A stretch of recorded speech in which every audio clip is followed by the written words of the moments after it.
Hello and welcome back to The Flip Side of Death. I'm your host, Lynn Stone.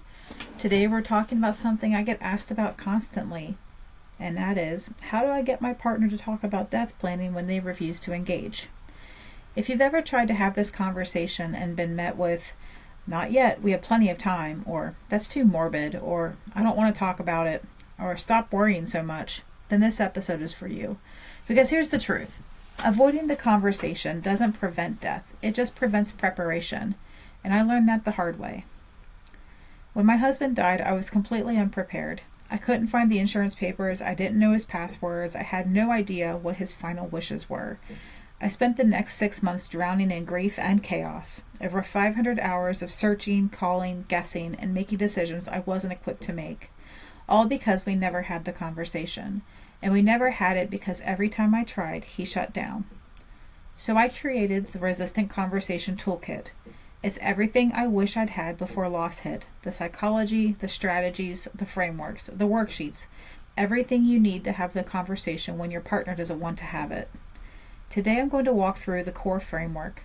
By the end of this episode, you'll understand why people resist this conversation, the biggest mistake most people make when trying to have it, and the one approach that actually works. Let's dive in. First, let's talk about why your partner resists. Because if you don't understand the psychology behind the resistance, you'll keep making the same mistakes. There are 4 main reasons people shut down when you bring up death planning. Reason 1, superstition. If we talk about it, we'll make it happen. This is magical thinking. Deep down, they believe that planning for death will somehow cause death. It's irrational, but it's powerful. And if you respond with logic, "That's ridiculous, talking about it won't make it happen," you've just invalidated their fear. They shut down even more. The second reason is denial. We have plenty of time. This is the illusion of control. They think that because they're healthy, young, or careful, death is far away. But here's the reality. My husband was 42, relatively healthy, relatively active, no warning signs, here one day, gone the next. We don't know how much time we have. But when you lead with that truth, what if you die tomorrow, it triggers fear, and fear makes people defensive. Reason number 3 is overwhelm. It's too complicated, I don't know where to start. This is analysis paralysis. They see death planning as this massive, overwhelming project. Wills, trust, insurance, beneficiaries, passwords, final wishes. It feels impossible, so they do nothing. And if you respond by dumping more information on them, "We need to do all these things," you've just confirmed their overwhelm. They shut down. And reason 4 is fear. I'm scared of losing you. This is the deepest one. Talking about death makes death feel real, and feeling the reality of eventual loss is painful, so they avoid the conversation to avoid the pain. And if you respond with frustration, you're being irresponsible. You've just made them feel worse. They retreat. Here's what most people do. They try to logic their way through emotional resistance. We need to be responsible. What if something happens? This is important.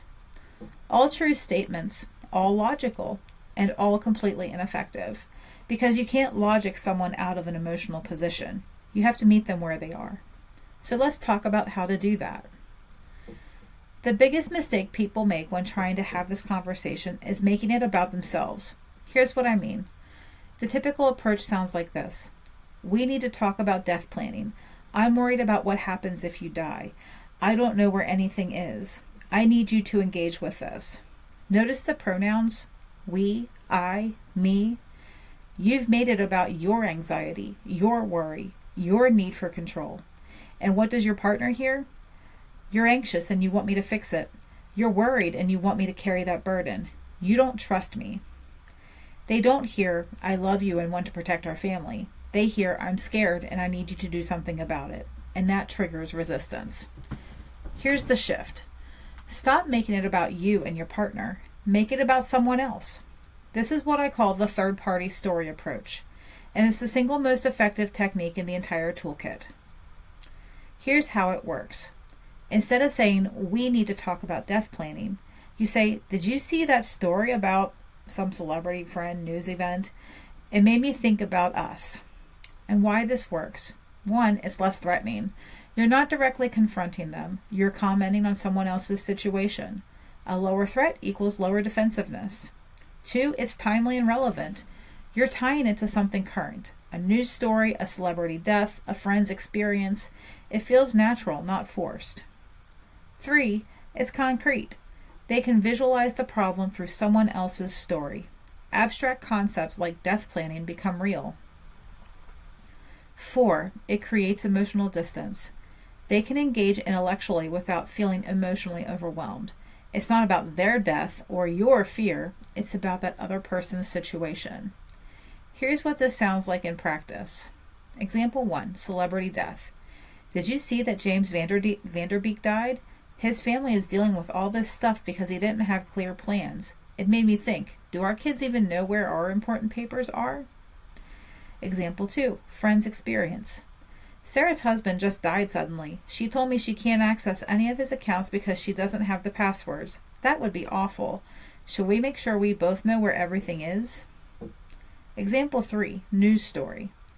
I saw this article about how many people die without wills and their families fight for years over the estate. Can we make sure that doesn't happen to our kids? Notice what you're not saying. You're not saying you need to do this. You're not saying I'm worried about you dying. You're not saying we have to get organized. You are saying, I saw this thing, it made me think. Should we do something about it? It's collaborative, not confrontational. It's curious, not demanding. It's about them, the third party, not you. Now here's the key. You need to keep a running list of these third-party stories because they expire. If you bring up a celebrity death from 6 months ago, it feels forced. But if you mention something from this week, it feels natural. In the toolkit, I give you over 20 ready-to-use conversation starters, a third-party story tracker worksheet, how to customize stories for your specific situation, and scripts for different resistance levels. But the principle is simple. Stop making it about you. Make it about someone else. Then transition to your situation. Okay, so you've used a third-party story to open the door. Now what? Here's the framework. Step 1, start small. Don't try to do everything at once. Don't say, we need to make a will, update beneficiaries, document passwords, write final wishes, and set up a trust. That's overwhelming. Instead say, can we just make a list this weekend, just where our important stuff is? 1 task, 1 weekend, manageable. Step 2, make it collaborative. Don't position yourself as the one who knows everything. Say, I don't know where to start either. Can we figure this out together? This removes the power dynamic. You're not the nagging partner trying to get them to do something. You're teammates in solving a problem together. Step 3, focus on the kids, if you have them. If you have children, this is your trump card. Because most people will resist planning for themselves, but they won't resist protecting their kids. So shift the conversation. If something happened to both of us, the kids wouldn't know where anything is. Can we make sure they're protected? Now it's not about your anxiety or their mortality. It's about protecting the children. Much harder to say no to. Step 4, set a deadline. Don't leave it open-ended. We should do this sometime equals never happening. Instead, can we spend Saturday morning on this? Just 2 hours? A specific day, specific time, and specific duration. And finally, step 5, celebrate progress. When you finish that first task, even if it's just a basic list, celebrate it. That wasn't so bad, right? I feel so much better knowing we have this. Positive reinforcement makes them more likely to engage next time. Now I know what you're thinking. This sounds great in theory, but my partner is really resistant, like shuts down completely. I get it. That's why the toolkit has 5 different conversation approaches based on resistance level.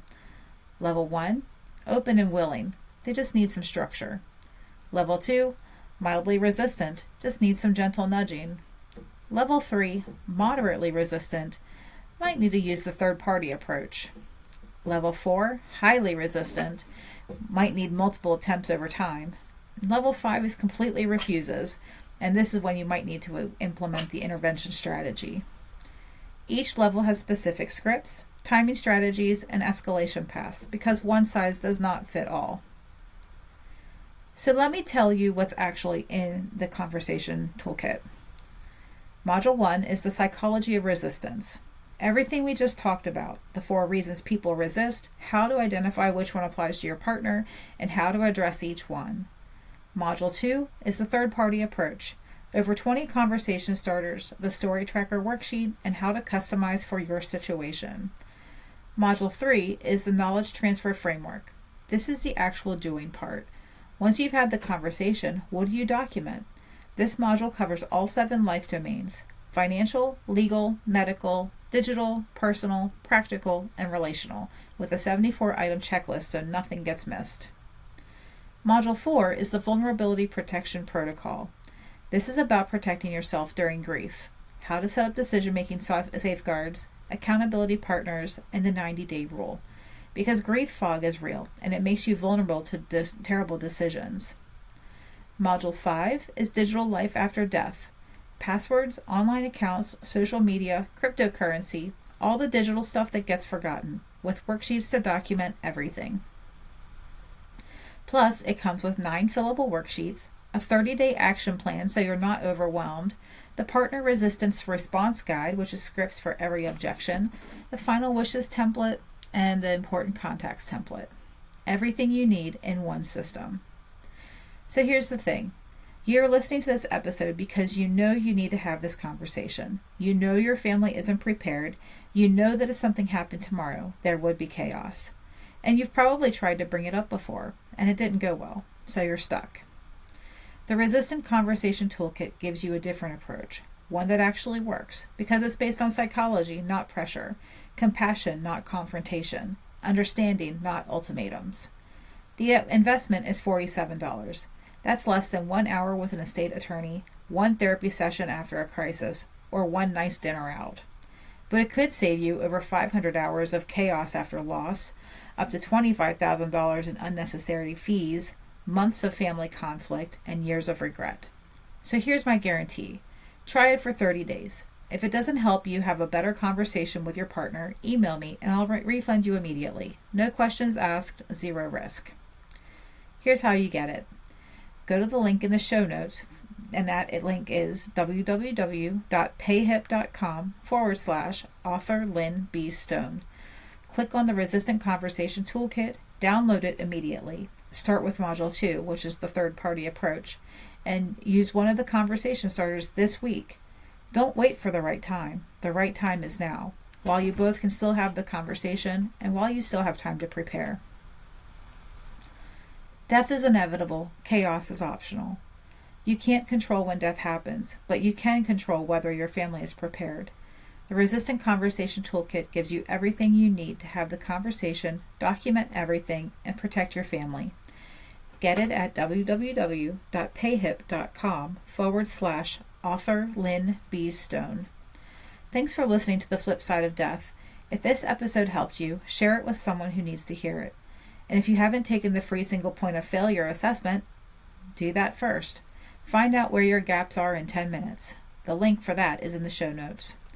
Death is inevitable. Chaos is optional. See you next time on The Flip Side. Bye, guys.